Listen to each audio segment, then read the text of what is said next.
Welcome back, I'm Dr. Dawn Harper and I'm here with Stay Sure Wellbeing, answering some of your questions on coronavirus. But please, if you have other questions or if you have other topics that you'd like me to cover, please do leave me a message because I'm here to answer the topics that you want discussed. So please let me know if there are things that you'd like me to talk about going forward. But for today, I've got some of your questions on coronavirus. So let's kick off with, how often should I wash my hands?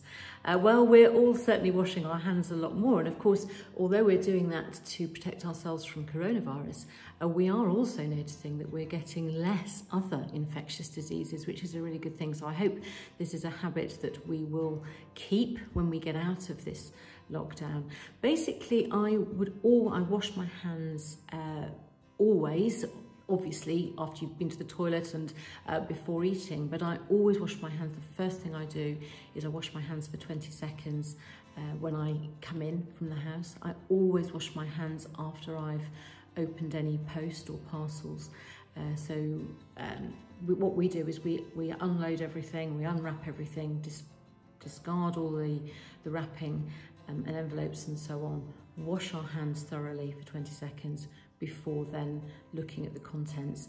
So really, I guess we're probably washing our hands at least every couple of hours, but certainly very importantly, as soon as I come in, always, and whenever I've handled something that somebody else has handled, shopping, parcels and so on. Can I go out for a drive if I don't get out of the car? I think very soon we will be allowed to do that. One of the issues with that is actually, whilst that is completely safe, if you're in your own car and you don't get out of your car, then you are not posing a risk to anybody. And one could argue that going out for a drive is quite good for your mental health, just a change of scenery. I think the problem with that is the subliminal messaging, is that if we all start doing that, then the roads get busier again, and there is a slight feeling maybe that it's completely acceptable to go out and about in your car. So I think in terms of safety, it's fine, but in terms of messaging, I would encourage you perhaps not to do that just yet, because it's really important that we all embrace the guidance in terms of reducing the risk of spread of coronavirus. What if I meet someone on a narrow path? So we've all been told and encouraged to go outside for our one piece of exercise each day. And you are right, actually, that there are some paths that are simply not 2 meters wide. So if you met somebody going along that path, then it would be very difficult to socially distance. My argument on this is, what I tend to do is I avoid those very narrow paths for exactly that reason.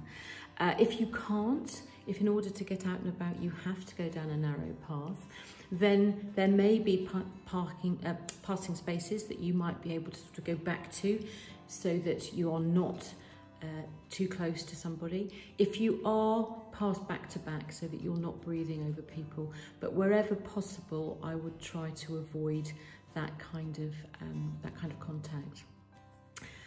Can I meet a friend to do our one piece of exercise together if we practice social distancing?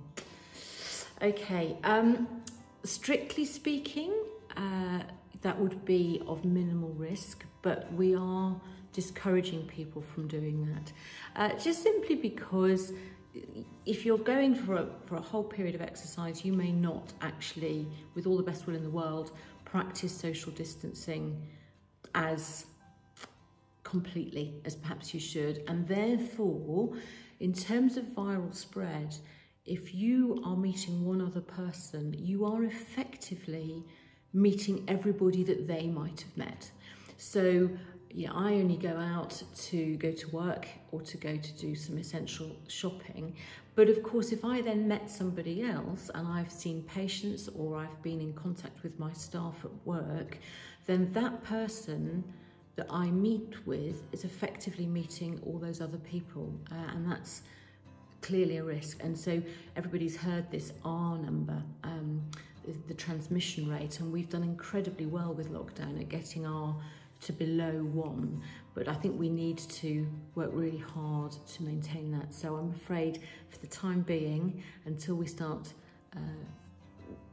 reducing those restrictions, I really would encourage you not to meet other people to exercise. Can you be reinfected with coronavirus? Well, I think the jury's out on that one. Until we've got more testing, I think it'll be very difficult to know for certain.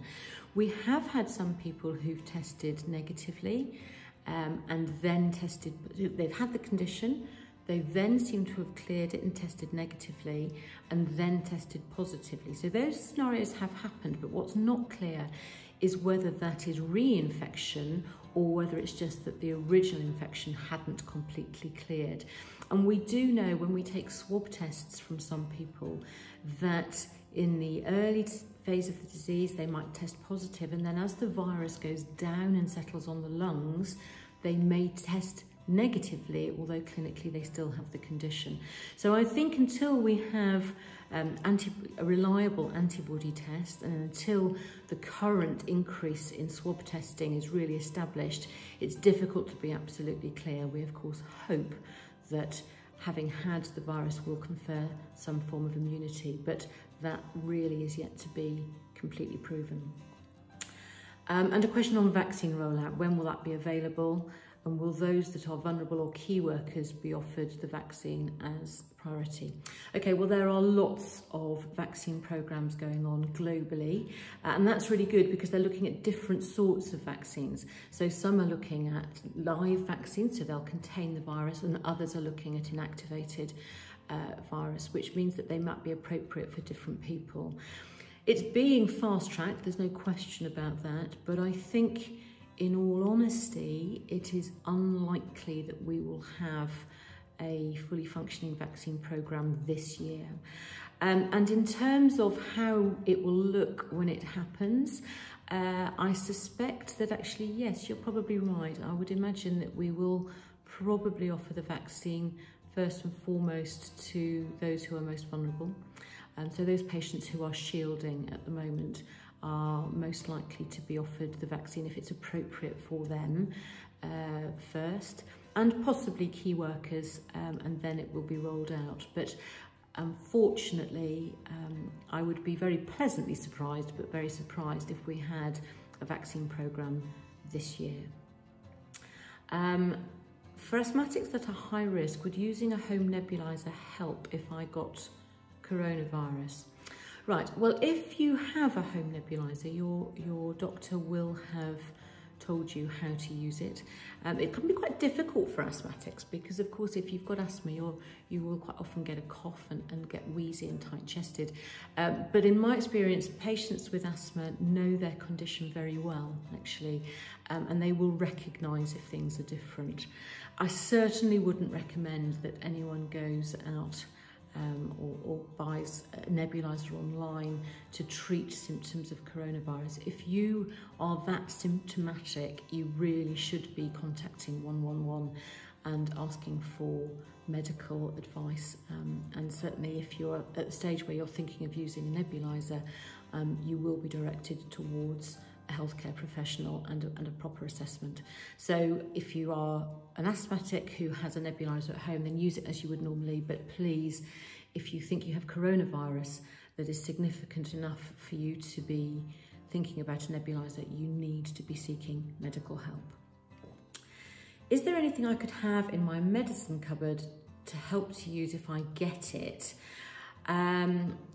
So I think in the early days of coronavirus, we were quite concerned that maybe using something like ibuprofen, and a lot of cough and cold remedies contain ibuprofen. We were worried that maybe that might make things worse. That's now been proven not to be the case. So I would, hope that most of you have got a first aid cupboard at home which would have paracetamol or ibuprofen or cough and cold remedies in that, and that's what we recommend that you use should you get symptoms of coronavirus, trying to keep your temperature down. I would like to just put a little caveat there: please don't stockpile. as I've mentioned before about prescription medicines, you know, we have enough medicines to cope and to make sure that everybody's got what they need. But if we start stockpiling, then we could run into trouble. So our general advice with coronavirus, if you do get the symptoms, is to take paracetamol or ibuprofen for the fever, to rest and to drink plenty of fluids. So I think that's it for today. I love having this opportunity to speak to you all. So thank you to Stay Sure Wellbeing for giving us this opportunity. I'd really love to hear from you. Whatever you want me to talk about, it doesn't have to be coronavirus. I'm here to discuss any medical issue that you may have. So please do message me. But until then, stay indoors and stay safe.